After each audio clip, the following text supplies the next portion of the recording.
கிருஷ்ணகிரி மாவட்டம் ஊத்தங்கரையில் தனிப்பட்ட பகையை தீர்த்து கொள்ளவே மாற்றி தண்ணீர் தொட்டிகளை உடைத்ததாக 4 பேர் கைது செய்யப்பட்டுள்ளனர். திடீர் குப்பத்தைச் சேர்ந்த பெருமாள் என்பவர் இளவரசன் வீட்டிற்கு செல்லும் குடிநீர் பைப்பை உடைத்துள்ளார். இதற்கு பழிவாங்கும் நோக்கில் இளவரசன் மற்றும் அவரது நண்பர்கள் சேர்ந்து பெருமாள் வீட்டு பைப்பை உடைத்ததோடு அங்கிருந்த பொது தண்ணீர் தொட்டியையும் சேதப்படுத்தியுள்ளனர்.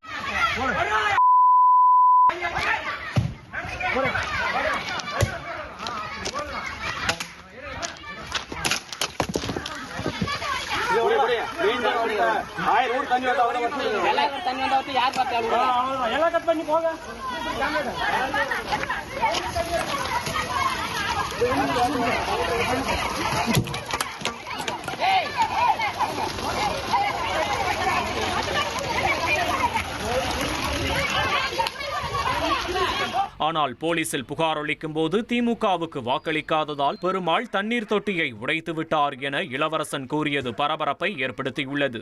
போலீசார் நடத்திய விசாரணையில் இது ஓட்டு பிரச்சனை அல்ல, நீண்டகால குடும்ப பகை என்பதும் பொது சொத்தை சேதப்படுத்தியது இளவரசன் தரப்புதான் என்பதும் உறுதியானது.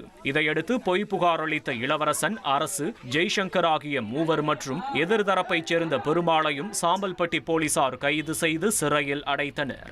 1,28,00,000 மனங்களை வென்ற தந்தி டிவி யூடியூப் சேனல். தவிர்க்க முடியாத தம்ப்நெயில், கலக்கலான கான்டென்ட்ஸ். நீங்களும் இந்த குடும்பத்தில் இணைய இப்பவே சப்ஸ்கிரைப் பண்ணுங்க.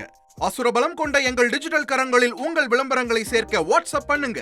8939888838. Email advtthanditv@dttv.in.